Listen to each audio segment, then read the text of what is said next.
श्री गुरु चरण सरोज रज निज मन मुकुर सुधार।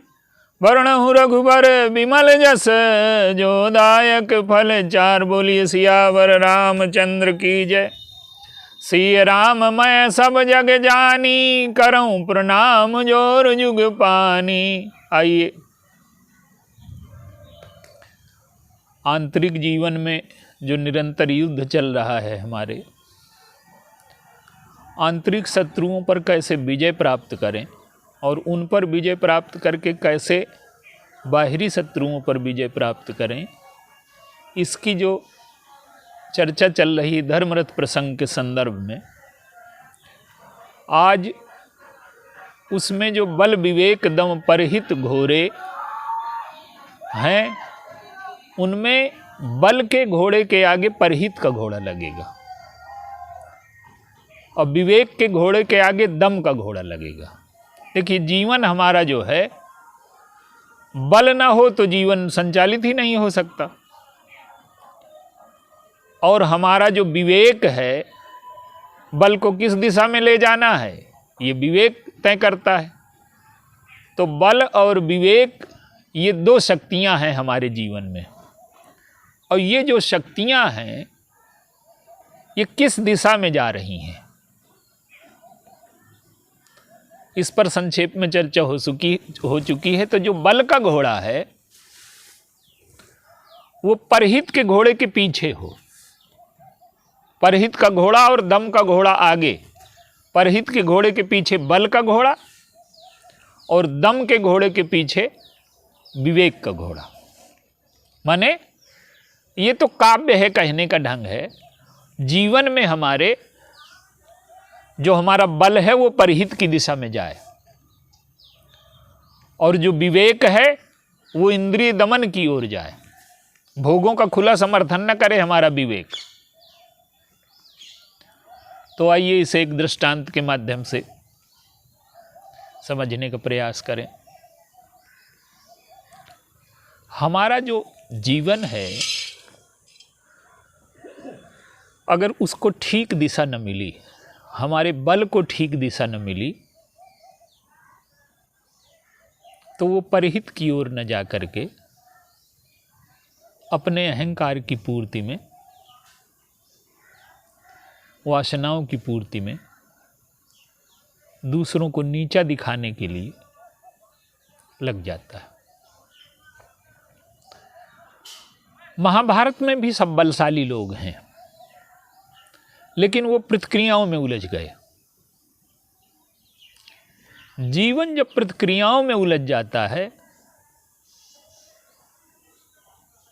तो वो महाभारत की सृष्टि होती है। हमारे अंतःकरण में आप देखिए, अगर हमारा जीवन प्रतिक्रिया से संचालित है, और अधिकांशतः हमारा जीवन प्रतिक्रिया से संचालित होता है। हम कहते हैं कि अपना स्वभाव, लेकिन वो स्वभाव नहीं होता, वो परभाव होता है। सामने वाला जैसा कर रहा है उसकी प्रतिक्रिया में हम जीने लगते हैं। रामचरितमानस में भी प्रतिक्रियाएं हैं, पर उन प्रतिक्रियाओं को कैसे सही दिशा देनी है, उन प्रतिक्रियाओं को कैसे कल्याणकारी बनाना है अपने जीवन में और दूसरों के जीवन में। भगवान राम और रावण का जो युद्ध है, ये कोई बदले का नहीं है, प्रतिक्रिया का नहीं है, किसी पर अधिकार करने का युद्ध नहीं है। ये तो विकृतियों के खिलाफ युद्ध है। ये किसी देश के विरुद्ध नहीं, किसी जाति के विरुद्ध नहीं, किसी व्यक्ति के विरुद्ध नहीं है। ये आदर्श की लड़ाई है। महाभारत की लड़ाई आदर्श की नहीं है, दो परिवारों की लड़ाई है, न वो देश की है न जाति की है। एक परिवार हैं जो दो भागों में बंट करके युद्ध करते हैं। तो महाभारत में प्रतिक्रियाएं हैं और रामायण में प्रतिक्रियाएं हैं, पर उनको दिशा सही दी गई है। महाभारत में क्या है कि द्रोण और द्रुपद की कहानी आप देखिए, वो पढ़ते हैं, फिर प्रतिक्रिया करते हैं, फिर वो प्रतिक्रिया, तो जब प्रतिक्रियाओं की श्रृंखला हमारे जीवन में चालू हो जाती है तो हमारा जीवन विनाश की ओर जाने लगता है। संसार में जितने युद्ध होते हैं ज्यादातर वो समतल में होते हैं, और ये जो युद्ध हैं ये समतल पर नहीं हुए।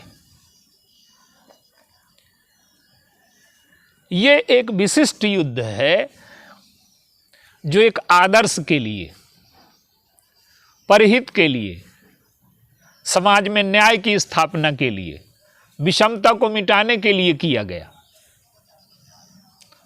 अब एक दृष्टांत है, जनकपुर में भगवान राम ने धनुष तोड़ दिया।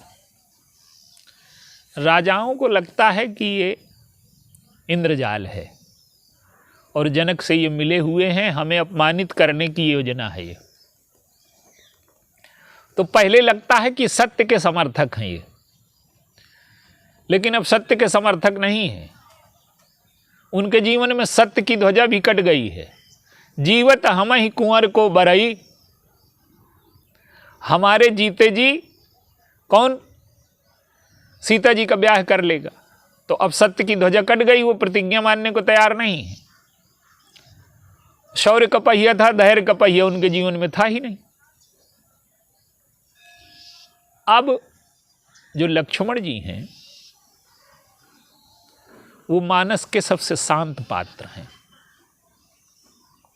बाहर से वो क्रोधी दिखाई देते हैं, वो जो है प्रतिक्रिया उनकी बड़ी शांत है और कल्याणकारी है। तो अब राजा संगठित होकर के आक्रमण करने की योजना बना रहे हैं। तो गोस्वामी जी ने लिखा कि अरुण नयन भ्रगुटी कुटिल, अच्युतवत नपन शकोप, मनहु मत्त गजगन निरख सिंह किशोरु चोप। लक्ष्मण जी शीतल हैं। गोस्वामी जी जब वंदना करते हैं तो कहते हैं वंदनौ लक्ष्मण पद जल जाता, शीतल सुभग भगति सुखदाता। सबसे पहले शीतल शब्द को लिया है। लक्ष्मण जी सोचते हैं कि इन राजाओं का वध किया जाए, ये मान नहीं रहे, और ऐसे में अगर इनको मार दिया जाएगा तो इनकी विधवाएं जब आर्तनाद करेंगी तो हमारे प्रभु का जो विवाह है उसकी जो मंगलमयता है उसमें बाधा पड़ेगी। तो वो क्रोध कर रहे हैं, पर क्रोध इसलिए नहीं है कि इनको मार दिया जाए। व्यक्ति जब क्रोध करता है तो वो सामने वाले को पीड़ा पहुंचाना चाहता है, ना शस्त्र से तो बातों से। लेकिन ये जो क्रोध किया जा रहा है ये सामने वाले को बचाने के लिए किया जा रहा है। क्रोध मारने के लिए नहीं है, बचाने के लिए। ये मरने से कैसे बच जाएं, इसलिए क्रोध किया जा रहा है। और अंत में जब परशुराम जी आते हैं तो वो संवाद जब होता है,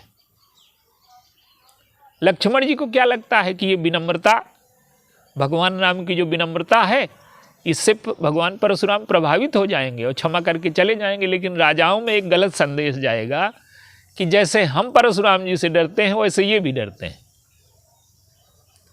तो युद्ध फिर अवश्यंभावी हो जाएगा। तो उन्होंने अपनी तेजस्विता के माध्यम से प्रतिक्रिया को संतुलित रखते हुए, परशुराम जी के जीवन में भी वो आवश्यक था, तो वो क्रोध जो है, वो प्रतिक्रिया जो है, अंत में क्या होती है कि जब परशुराम जी गए तो राजाओं को लगा कि जब परशुराम जी इनके सामने विनम्र हो गए, ये इतने शक्तिशाली हैं, तो हमारा क्या होगा। तो अपभय कुटिल महीप डेराने, और जहाँ तहाँ कायर गंवहि पराने, वो चले गए राजा लोग। तो भगवान राम का जो जीवन है आप देखिए, शक्ति, बल भगवान राम के जीवन में किस लिए है? सेवा के लिए। परहित का घोड़ा आगे है, माने उनके जीवन में जितनी शक्ति है जितना विवेक है, जितना सामर्थ्य है, वो ईश्वर हैं, वो अलग विषय है। पर मनुष्य के रूप में जब उन्होंने अवतार लिया है, तो मनुष्य के रूप में जब उनके चरित्र का आकलन किया जाएगा, तो आप उठा करके देखिए, उनकी सारी शक्ति किस चीज में लगी है? जो समाज में पीड़ित हो गए हैं, जो पद्दलित हैं, जो सताए गए हैं, उन सब के जीवन में स्वतंत्रता आ जाए, उनका जीवन अंदर से बदल जाए। देखिए, हमारे जो शास्त्र हैं, ये जानकारियां नहीं हैं, ये अंतःकरण कैसे बदला जाए, अंतःकरण कैसे हमारा स्वस्थ हो, अंतःकरण हमारा कैसे निरोगी हो। आज मनुष्य की जो समस्या है वो क्या है? उपलब्धियां तो हैं, पर अंतःकरण रोगी हो जाने की वजह से जीवन में रस नहीं रह गया, शांति नहीं रह गई, तृप्ति नहीं रह गई, उदासी आ गई है, तनाव आ गया है, अकेलापन हो गया है। भीड़ में रह करके भी व्यक्ति अकेलेपन से त्रस्त है। बुद्धि का इतना अधिक प्रयोग हो गया है कि हृदय की मृत्यु हो गई है। 24 घंटे हृदय को दबा करके बुद्धि को जिताना, ये हमारे जीवन में एक आवश्यकता जैसी बन गई है। और इससे क्या हुआ है कि रस का स्रोत सूख गया, जीवन उदासियों से भर गया। तो ये जो हमारे शास्त्र हैं, ये बताते हैं कि बल विवेक दम परहित, इनको हमें कैसे क्रम से जीवन में स्थापित करना है। परहित का अर्थ क्या है? देखिए, भगवान राम विवेक के माध्यम से, बल के माध्यम से, स्वयं वो परम शक्तिशाली हैं, ईश्वर हैं, चाहे तो रावण को क्षण भर में मार दें। लेकिन बुराइयों को जीतने की पद्धति क्या है? और भगवान राम का जो अभियान है वो सामूहिक अभियान है। प्रत्येक व्यक्ति अपने जीवन के चरम लक्ष्य तक कैसे पहुंच जाए, इसलिए प्रत्येक बंदर की सहानुभूति उन्हें चाहिए। अन्याय के विरुद्ध प्रत्येक व्यक्ति ये समझे कि मेरा भी कुछ योगदान है इसमें। तो आप देखें, भगवान राम का जो युद्ध है वो परहित के लिए है। युद्ध होता है क्रोध द्वेष की पूर्ति के लिए, लेकिन भगवान राम का जो युद्ध है वो परहित है। आप शुरू से देखें, इस युद्ध में, युद्ध की जो शुरुआत है वो विश्वामित्र जी के नेतृत्व में है, और जो रावण का अंतिम, जो लंका का अंतिम युद्ध है, उसके मंत्रदाता अगस्त्य ऋषि हैं। ऋषि और मुनि और समाज का सबसे साधारण वर्ग और समाज का सबसे उच्च वर्ग, वो सबसे पहले सहमति प्राप्त करते हैं, सबको अपने साथ जोड़ते हैं, उनकी सहानुभूति अर्जित करते हैं और अन्याय के विरुद्ध उन्हें खड़ा करते हैं। और जब प्रत्येक व्यक्ति ये समझता है कि रावणत्व को परास्त करना, रावण को परास्त करना हमारे जीवन का उद्देश्य है, हमारे जीवन का भाग है। आप देखिए, परहित की भावना केवल भगवान राम में ही नहीं है, जितनी सेना है ये सब परहित की भावना से जुड़ी है। संसार में जितनी भी सेनाएं युद्ध करती हैं, उन सब सेनाओं में कुछ न कुछ स्वार्थ होता है। देश प्रेम है, सैनिक जो लड़ता है, सियाचिन में रहता है, उसमें देश प्रेम है, लेकिन कहीं ना कहीं उसमें स्वार्थ की भावना है, वेतन है। तो बलिदान तो वो हो जाता है, लेकिन कहीं ना कहीं उसमें स्वार्थ है, आदर्श के लिए नहीं है। वो आदर्श भी है उसमें, लेकिन भगवान राम की सेना कौन है? जिसने 1 रुपए का वेतन नहीं लिया और ना 1 रुपए के भोजन के लिए पैसा लिया।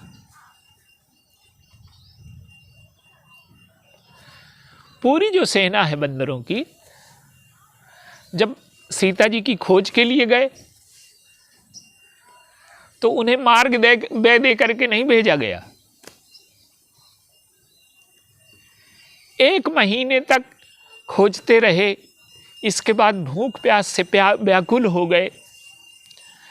ये जो युद्ध है, इसको समझने के लिए कुछ बातें बहुत आवश्यक हैं। ये जो राम राज्य की स्थापना है, ये व्यवस्था की स्थापना नहीं है। व्यवस्था का अभाव हो जाए ये राम राज्य है। रावणत्व के वध का अर्थ है कि समाज में अव्यवस्था फैलाने वाले लोग न रह जाएं, वो विचारधारा समाप्त हो जाए जिससे समाज में अव्यवस्था फैलती है।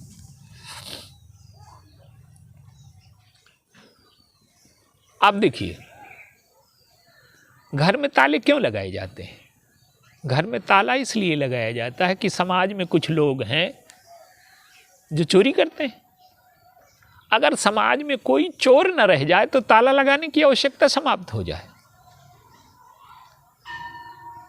कोई चरित्रहीन न रह जाए। आज कानून क्या करता है? महिलाओं का सम्मान, महिलाओं की रक्षा, लेकिन वो कानून की दृष्टि से ठीक है, लेकिन समाज में जब मानसिक विकृति वाले लोग रहेंगे तो ये सब घटनाएं तो होंगी। लेकिन समाज इतना स्वस्थ हो जाए कि किसी के मन में विकार पैदा ही ना हो। तो जब विकार ही ना पैदा होगा तो व्यवस्था की आवश्यकता क्या रह जाएगी? चोरी करने वाले लोग न रहेंगे तो ताले की आवश्यकता समाप्त हो जाएगी। वो तो जब अव्यवस्था फैलाने वाले लोग रहते हैं, इसलिए ताले की आवश्यकता है, पहरेदार की आवश्यकता है। और आप देखिए, पहरेदार और ताले भी नहीं बचा पाते। क्यों? कि पहरेदार भी लोभ से ही पहरेदार है और चोर भी लोभ से ही चोरी करने आया है। तो दोनों का लोभ जब मिल जाता है तो पहरेदार भी चोर के पक्ष में हो जाता है।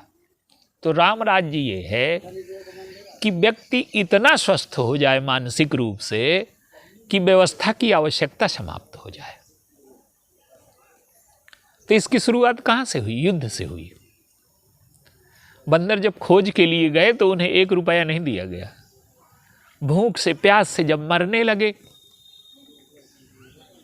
तो स्वयं प्रभा ने उनकी भूख और प्यास मिटाई।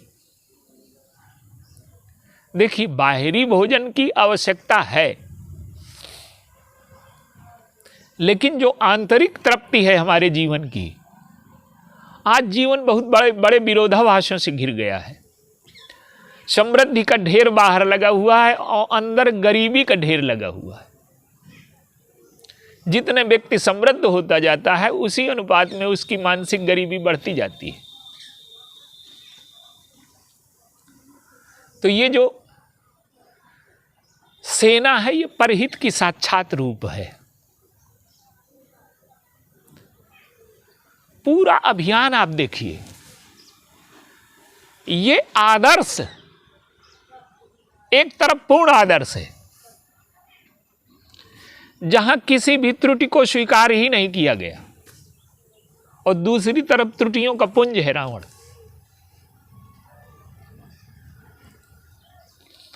तो ये युद्ध है, ये आंतरिक युद्ध है। और जो आज जो समाज में सबसे बड़ी अव्यवस्था फैली है कि जो आदर्श के पक्षधर हैं,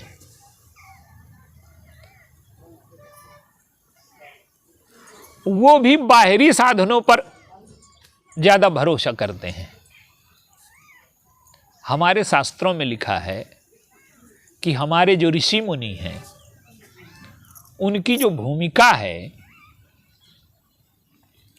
उनकी भूमिका क्या है? उनकी भूमिका ये है कि हरे शिष्य धन शोक न हरई।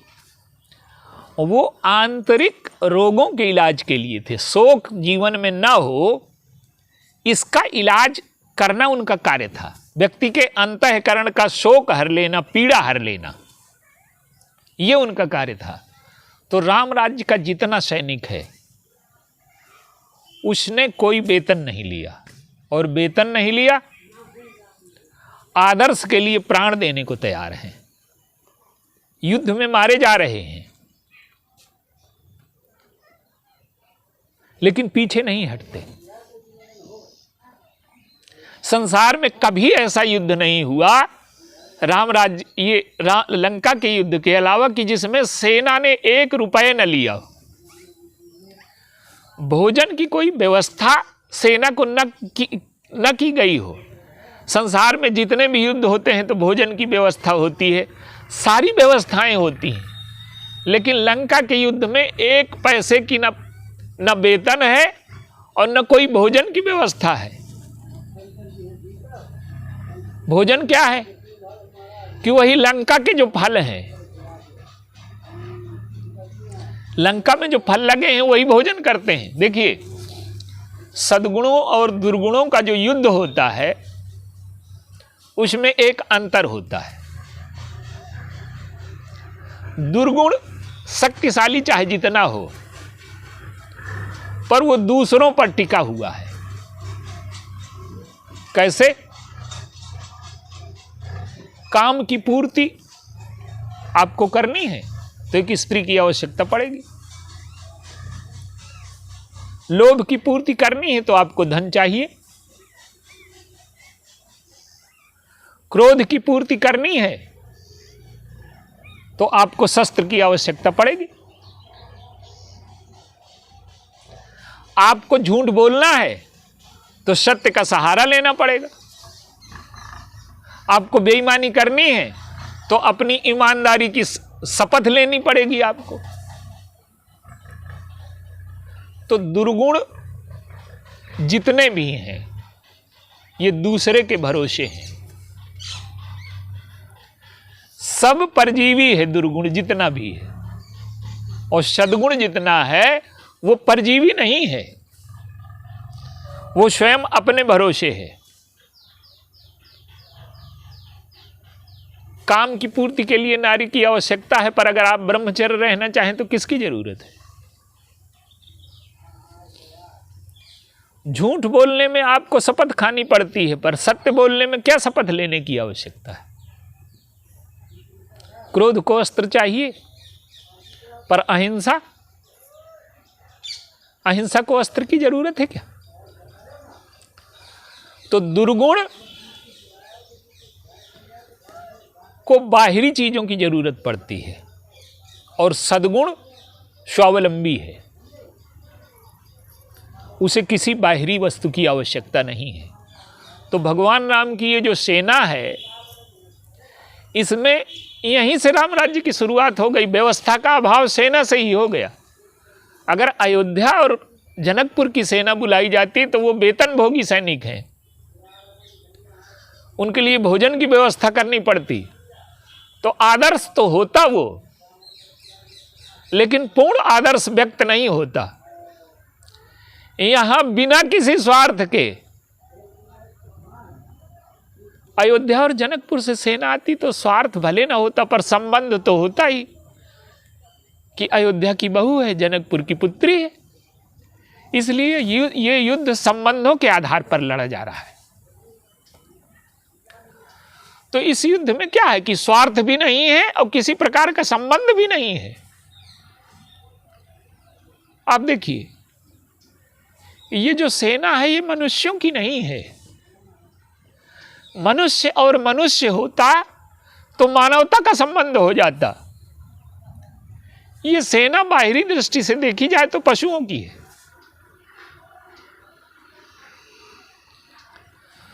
तो मनुष्य की जो पशुता है, लंका में जो राक्षसत्व का जन्म हुआ है, मनुष्य की पशुता क्या है? दूसरों की संवेदनाओं का ध्यान न रखना, दूसरों की वस्तुओं पर अधिकार कर लेना। तो मनुष्य में जब पशुता का जन्म होता है, यही रावणत्व है। और इन पशुओं में मनुष्यत्व का उदय हो गया। कोई स्वार्थ नहीं है इनमें। तो ये मनुष्य की पशुता और राक्षसत्व के बीच और पशुओं की मनुष्यता और देवत्व के बीच युद्ध हो रहा है। इसलिए इस युद्ध में जितने भी बंदर हैं, ये सब ये परहित के साक्षात रूप हैं। हमारे प्रभु ने लंका के युद्ध के समापन के बाद कहा कि मोहि सहित शुभ कीरति तुम्हारी परम प्रीति जो गाई है। मेरे सहित तुम्हारी जो तुम्हारा जो चरित्र है, ये कोई गाएगा तो वो संसार सागर से पार उतर जाएगा। आज मनुष्य को मनुष्य से ही सबसे बड़ा खतरा है। और यहां मनुष्य और पशु के बीच में ऐसा संबंध बना कि ये जो बंदर हैं, भालू हैं, इन्होंने परहित के लिए प्राण दे दिए। और संसार की सबसे कुशल सेना जो अस्त्र शस्त्रों से लैस है, और एक तरफ संसार की सबसे अकुशल सेना जिनके पास कोई हथियार नहीं है।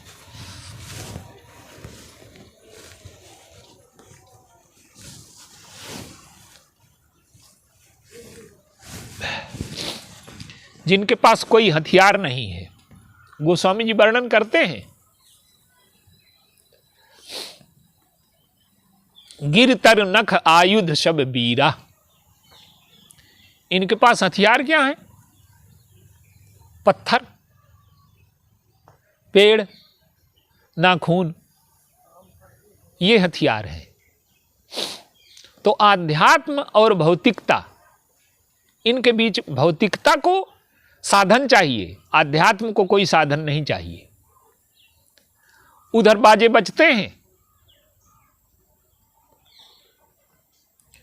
बाजहि भेरी नफीर अपारा, सुन कादर मन जाहि दरारा। रावण की तरफ से बाजे बजते हैं, तो अब इनके तरफ क्या है? इनके पास तो बाजे हैं नहीं। गोस्वामी जी कहते हैं कि मुख ही निशान बजाओ ही भेरी। ये अपने मुख से ही आवाज करते हैं, भेरी बजा रहे हैं। और गोस्वामी जी ने एक और सूत्र दिया कि बानर जब गरजते हैं तो सिंहनाद लिखा उनके लिए। अब बानर तो कपिनाद करेगा, सिंहनाद तो करेगा नहीं। लेकिन ये ईश्वर की कृपा से सद्गुण बलशाली हो गए हैं और कपिनाद सिंहनाद में बदल गया। तो कहने का अर्थ ये है कि जो ये युद्ध है भौतिकता और आध्यात्म के बीच है, और सारी की सारी सेना परहित के लिए प्राण देने को तैयार है। भगवान राम का कोई व्यक्तिगत युद्ध नहीं है। ये शूर्पणखा की जो छेड़खानी है वो अपनी भगवान राम और लक्ष्मण की ओर से स्वयं की गई है। और वो प्रतिज्ञा करते हैं, भूख लगती है व्यक्ति को, तो भूख लगने में वो कुछ भी खाने में स्वतंत्र है क्या? आज बड़ा मांसाहार का समर्थन करते हैं लोग। मांसाहार में अगर मनुष्य को खाने लगे तो उसका समर्थन करेंगे लोग। लंका में क्या है कि नरकपि भालू आहार हमारा, मनुष्य भी उनका भोजन है। जब अतिरेक में पहुंच जाएगी मानवता तो मनुष्य भी भोजन के काम प्रयोग आने लगेगा। तो ये जो राक्षसत्व है संवेदनाहीनता का, तो भगवान राम ने इसके विरुद्ध युद्ध छेड़ा। क्यों? कि जो ढेर लगा है हड्डियों का क्या है? मुनियों की, ऋषियों की हड्डियों का ढेर है। निश्चर निकर सकल मुनि खाए, और सुन रघुबीर नयन जल छाए। आप अपनी वासना पूर्ति के लिए कुछ भी करने को तैयार हो, अपनी भूख को मिटाने के लिए कुछ भी नष्ट करने को तैयार हो, यही रावणत्व है। और इसी के विरुद्ध युद्ध होता है, और इसके जो विरुद्ध युद्ध होता है ये परहित के लिए हो रहा है, समाज को अकल्याणकारी तत्वों से मुक्त करने के लिए। वो विचारधारा जो मनुष्यता के लिए, जो मानवता के लिए, जो प्रकृति के लिए, जो समाज के लिए, जो समाज के संतुलन को बिगाड़ती है, जो पर्यावरण को नष्ट करती है, ये जो राक्षसी विचारधारा है यही तो पर्यावरण को नष्ट कर रही है। जो मनुष्य के जीवन की डोर काट देती है, केवल मनुष्य नहीं जीव जंतुओं को जो नष्ट कर देती है। आज प्रकृति का संतुलन बिगड़ गया है। वो किस वजह से बिगड़ गया है? आविष्कार एक पक्ष है उसका, लेकिन आज मनुष्य मनुष्य नहीं रह गया है। उसकी जो भूख है, उसकी जो प्यास है, वो असीमित हो गई है। इसलिए प्रकृति का पर्यावरण और लाखों प्रजातियां जो नष्ट हो रही हैं आज, ये मनुष्य की दानवता की वजह से नष्ट हो रही हैं। संवेदनहीन हो गया है मनुष्य, और प्रत्येक व्यक्ति को इस रावणत्व से युद्ध करने के लिए आज के युग में खड़ा होना जरूरी है। और जो लोग बड़ी सुविधाओं की मांग करते हैं वो राम राज्य के सूत्र को नहीं जानते। परहित के लिए अपने प्राण देने वाले ये सारे बंदर, भगवान राम और लक्ष्मण जी, ये प्रतिक्रिया मुक्त युद्ध है, स्वार्थ मुक्त युद्ध है, हिंसा मुक्त युद्ध है। ये युद्ध अहिंसा के लिए लड़ा जा रहा है। हिंसा उसमें दिखाई देती है, पर अंतःकरण में शांति है। उधर क्रोध है, अशांति है, और इधर अंतःकरण में शांति है। तो दुर्गुण और सद्गुणों का युद्ध है ये, और बिना साधन के परहित के लिए लड़ा जा रहा है। बोलिए सियावर रामचंद्र।